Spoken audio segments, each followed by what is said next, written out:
आज का उद्देश्य यही है कि हम लोग 116 दिन पीछे लौट जाना चाहते हैं। 12 मई को देश के माननीय प्रधानमंत्री ने इस अभूतपूर्व संकट काल में एक नई आशा की किरण लोगों के बीच में लाने का काम किए थे। अचानक 12 मई को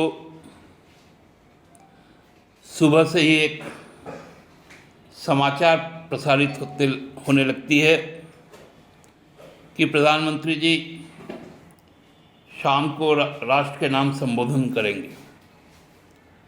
लॉकडाउन का तीसरा फेज था। संक्रमण काल अपने उछाल पर था। पूरे देश में अफरा तफरी मची हुई थी। मजदूर कई हजार किलोमीटर पैदल चल रहे थे। ट्रेनों के पटरियों पर कांटे कट जा रहे थे। रास्तों में शहीद हो जा रहे थे।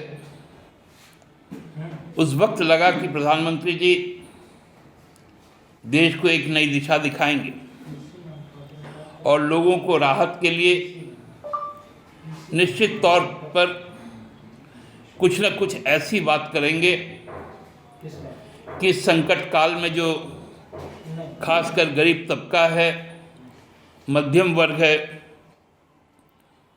उसको कुछ राहत मिल पाए, क्योंकि रोजगार छीन चुका था। लोग दाने दाने को मोहताज थे। सभी जगह सामाजिक स्तर पर भोजन की व्यवस्थाएं करवाई जा रही थी। झारखंड में माननीय मुख्यमंत्री हेमंत जी ने थानों के माध्यम से, दीदी किचन के माध्यम से कोई भूखा ना सोए, इस व्यवस्था में लगे हुए थे। तो उस वक्त 12 मई को आकर माननीय प्रधानमंत्री जी ने सबसे पहले कहा कि इस अभूतपूर्व संकट के मुकाबले के लिए केंद्र सरकार देश को 20 लाख करोड़ रुपए का राहत पैकेज देती। ये एक ऐसा राशि था जिसकी कल्पना करने से ही दिल बाग बाग हो जाता था कि लगभग 150 करोड़ के इस देश में यदि 20 लाख का पैकेज आता है तो सबके चेहरे पे खुशियां आएंगी, समृद्धि तो आनी ही है। उन्होंने कहा कि वोकल फॉर लोकल,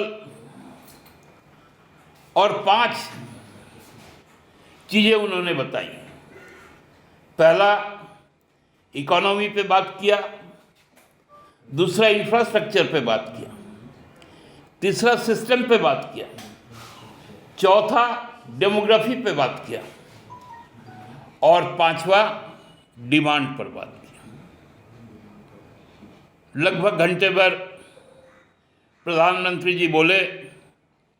20 लाख का पैकेज भी आया।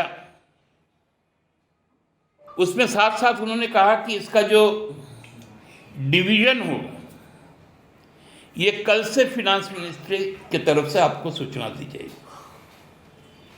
फिर हर रोज भारत के माननीय वित्त मंत्री महोदया